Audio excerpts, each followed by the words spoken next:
Hello बच्चों, कैसे हैं आप सब। उम्मीद करती हूँ आप सब सुरक्षित होंगे और अपने नए सेशन के लिए पढ़ाई शुरू कर चुके होंगे। तो आज इस वीडियो को बनाने का मेरा उद्देश्य है आपको सीबीएसई की उस पॉलिसी के बारे में बताया जाए जो इस साल आपके लिए सीबीएसई ने लागू की है। उसमें एग्ज़ाम पैटर्न आपका बिल्कुल बदल दिया गया है। तो सत्र के शुरुआत में ही सीबीएसई ने ये पॉलिसी अपनी जारी कर दी है, क्योंकि पिछले साल आपको पता है महामारी की वजह से बोर्ड को अपने पेपर कैंसिल करने पड़े। तो सत्र की शुरुआत में ही इस पॉलिसी को जारी करने का उनका भी ये उद्देश्य है कि स्कूल टीचर और बच्चे सबको पता हो कि उन्हें साल भर किस तरीके से पढ़ाई करनी है, एग्ज़ाम का पैटर्न आपका क्या रहने वाला है। एक एक करके बिल्कुल सरल भाषा में समझते हैं कि पूरे वर्ष भर आपके एग्ज़ाम के पैटर्न क्या रहेंगे और आपको किस तरीके से पढ़ाई करनी है। जो आपका एकेडमिक सेशन है 2021-22 वाला, उसको सीबीएसई ने 2 भागों में बांटा है और इसका नाम दिया है टर्म 1 और टर्म 2। दोनों भागों के एंड पर एग्ज़ाम होंगे अलग अलग और दोनों भागों में आधा आधा सिलेबस सीबीएसई ने बांट दिया है। इक्वल सिलेबस दोनों टर्म के लिए एक तरीके से सेमेस्टर सिस्टम आप लोगों का शुरू कर दिया गया है केवल इसी साल के लिए। इस साल भी सिलेबस को रैशनलाइज किया जाएगा क्योंकि स्कूल खुलने की उम्मीदें थोड़ी कम हैं और पढ़ाई जो है ऑनलाइन मोड पर ही चलती रहेगी। इसलिए सिलेबस को थोड़ा सा कम करना सीबीएसई को पिछले साल भी उचित लगा था, इसलिए इस साल भी सिलेबस को रैशनलाइज किया जाएगा। उतना ही सिलेबस कम करने का सीबीएसई का विचार है जितना पिछले साल किया था। वही चैप्टर कम किए जा सकते हैं या कुछ अलग भी हो सकता है, लेकिन अभी हम जो पिछले साल वाला सिलेबस है उसी को फॉलो करके अपनी पढ़ाई शुरू करेंगे। इसके बाद थर्ड इम्पॉर्टेंट टॉपिक है प्रैक्टिकल और इंटरनल असेसमेंट को और अधिक वैध बनाने का प्रयास किया जाएगा। बोर्ड की क्लासों में 10वीं में भी और 12वीं में भी 10वीं में 20 नंबर के इंटरनल असेसमेंट होते हैं और 12वीं में 20, 30 और 50 नंबर के इंटरनल असेसमेंट होते हैं। तो इंटरनल असेसमेंट को और अधिक वैध और अधिक विश्वसनीय बनाने का प्रयास किया जाएगा। महामारी की स्थिति में आपकी पढ़ाई जो है ऑनलाइन तरीके से ही चलती रहेगी जब तक स्थितियां नहीं सुधर जाती। अब अगला इम्पॉर्टेंट टॉपिक है 9th और 10th के लिए जो इंटरनल असेसमेंट सीबीएसई ने तैयार किया है उसके अंतर्गत कौन कौन सी गतिविधियां होंगी, किस बेसिस पर आपको 9th और 10th के 20 अंक मिलेंगे। 9th और 10th के इंटरनल असेसमेंट के 20 नंबर होते हैं। उसको जो है 3 पीरियोडिक टेस्ट आपके समय समय पर होंगे। प्रोजेक्ट हो सकते हैं, उसमें स्पीकिंग लिसनिंग एक्टिविटीज़ हो सकती हैं और प्रैक्टिकल हो सकते हैं। इन सब के आधार पर और स्टूडेंट पूरे साल भर क्या परफॉर्म करता है, आपको ऑनलाइन पढ़ाई कराई जा रही है, आपको वर्कशीट्स भेजी जा रही हैं, आपको ऑनलाइन होमवर्क भेजा जा रहा है, आप उस होमवर्क को किस तरीके से करते हैं, कितना समय समय पर उसको जमा कराते हैं, पूरे साल भर का आपका पोर्टफोलियो जो है वो तैयार किया जाएगा और उस आधार पर आपके जो है इंटरनल असेसमेंट के 20 नंबर आपको दिए जाएंगे। बात करते हैं कक्षा 11वीं और 12वीं के लिए। कक्षा 11वीं और 12वीं में हमारे स्कूल में जो विषय हैं, जो सब्जेक्ट हैं, उसमें Hindi, English, Sanskrit, political science, history और इकोनॉमिक्स, इन सब्जेक्ट के इंटरनल असेसमेंट और प्रोजेक्ट जो हैं वो 20 नंबर के होते हैं और होम साइंस और फिजिकल एजुकेशन के इंटरनल असेसमेंट के और प्रोजेक्ट के मार्क्स जो हैं 30 नंबर के होते हैं। तो उसी आधार पर आपका जो है असेसमेंट किया जाएगा। उन्हीं अंकों को लेकर के यूनिट टेस्ट, प्रैक्टिकल और प्रोजेक्ट, ये सारी चीज़ें होंगी जो आपको इंटरनल असेसमेंट के लिए दी जाएंगी। हर स्कूल हर बच्चे का एक पोर्टफोलियो बनाएगा, जैसा मैंने पहले बताया। उसमें साल भर के आपकी गतिविधियों का रिकॉर्ड रहेगा कि आपने कितने असेसमेंट में भाग लिया, कितनों को समय पर जमा कराया, कैसा होमवर्क आपने थ्रू आउट द ईयर पूरे साल भर काम करके भेजा और आपका पूरे साल का क्या परफॉर्मेंस है, क्या आपने अचीव किया, टेस्टों में आपके कैसे मार्क्स आए हैं, उस बेस पर आपका एक पोर्टफोलियो बनाया जाएगा। उसका हर बच्चे का एक पोर्टफोलियो डिजिटली स्कूल में अवेलेबल रहेगा। उसके आधार पर आपको जो है इंटरनल असेसमेंट के मार्क्स मिलेंगे। जैसा मैंने आपको बताया कि आपके पूरे सेशन को 2 भागों में बांट दिया है और 2 बार ही उसकी परीक्षा होगी। तो पहला जो टर्म है उस टर्म की परीक्षा होगी नवंबर और दिसंबर में। परीक्षा जो है MCQ आधारित होगी। बहुविकल्प वाले जो प्रश्न होते हैं, ABCD वाले जो प्रश्न होते हैं, OMR शीट पर भरने वाले, उस तरीके का आपका पेपर होगा।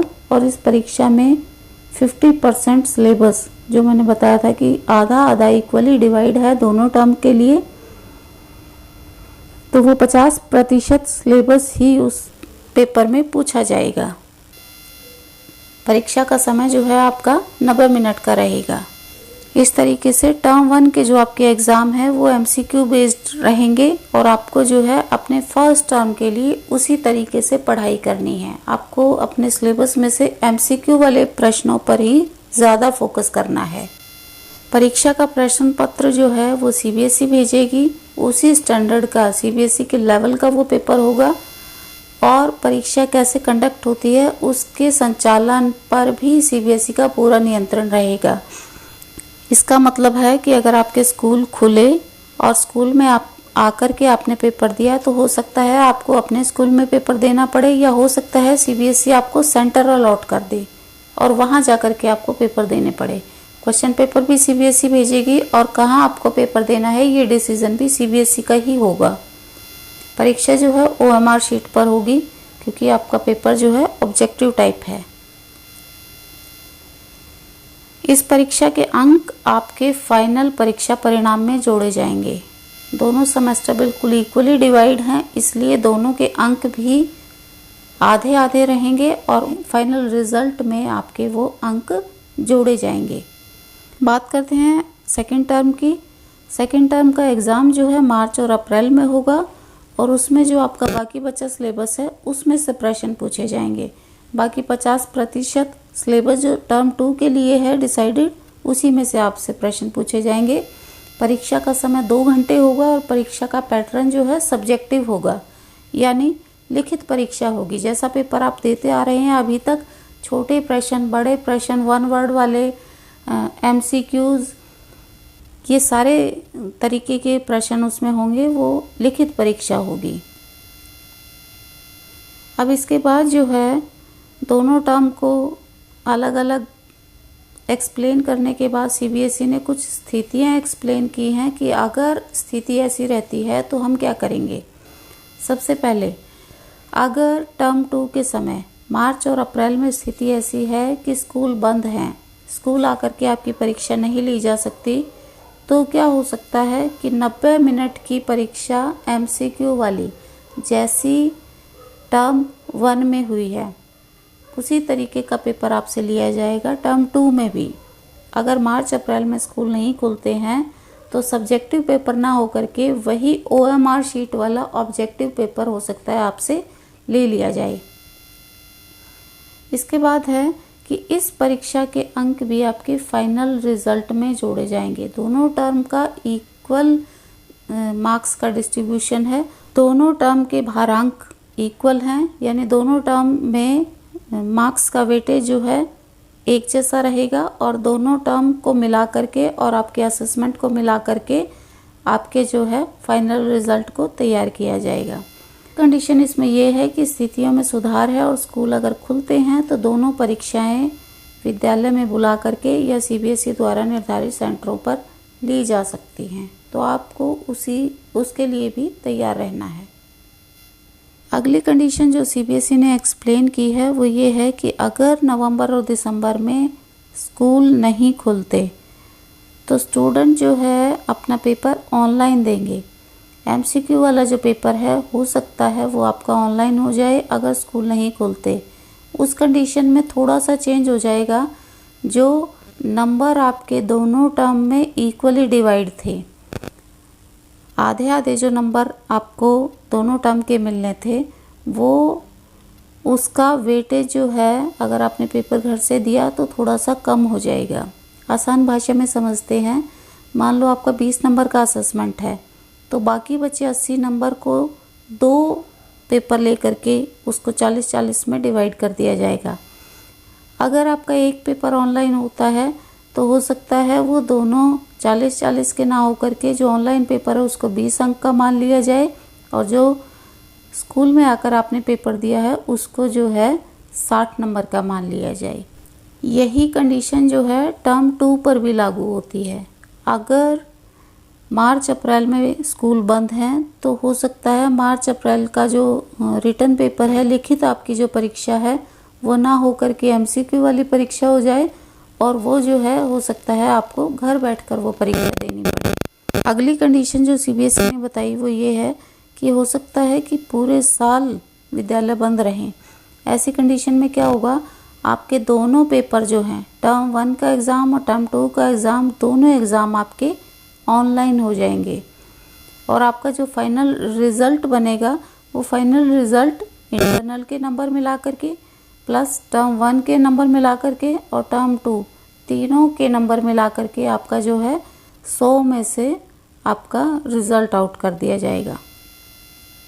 तो ये कुछ कंडीशंस थी जो सीबीएसई ने बताई थी कि अगर मार्च के टाइम स्कूल बंद है तो हम क्या करेंगे, और नवंबर में अगर स्कूल बंद है तो क्या करेंगे। उम्मीद है आपको समझ आ गया होगा। रिज़ल्ट जो है बिल्कुल निष्पक्ष हो, वैध हो और विश्वसनीय रहे, इसके लिए सीबीएसई जो है पूरा प्रयास करेगी, यानी समय समय पर दिशा निर्देश देती रहेगी। जैसे जैसे गाइडलाइन आएंगी हम आपको बताते रहेंगे, और आपको जो है उसी तरीके से तैयारी करनी है। पूरे सर्कुलर को मैं समाप्त करने की कोशिश करती हूँ। आपके एकेडमिक सेशन को 2 भागों में बांट दिया है। दोनों भागों के एंड पर आपको एक एक परीक्षा देनी है। पहली परीक्षा जो है ऑब्जेक्टिव टाइप होगी, OMR बेस्ड आपका पेपर होगा। दूसरी परीक्षा जो है सब्जेक्टिव होगी और उसमें रिटन टेस्ट होगा, जैसा आप यूजुअली देते आए हैं, नॉर्मली देते आए हैं। अगर कंडीशंस नहीं सुधरती हैं तो दोनों पेपर जो है आपके ऑनलाइन हो सकते हैं। ये 3 कंडीशन सीबीएसई ने बताई हैं। तो आपको अपनी तैयारी उसी तरीके से करनी है। पहले टर्म के लिए एमसीक्यू बेस्ड, सेकेंड टर्म के लिए आपको रिटन पेपर की तैयारी करनी है। तो आपको अब क्लियर हो गया होगा कि आपको जो है पूरे साल किस तरीके से पढ़ाई करनी है। एमसीक्यू के लिए आपको एक चैप्टर को किस तरीके से पढ़ना है, उसमें कौन सी इम्पोर्टेंट बातें होती हैं, ये हम जानेंगे अगली वीडियो में।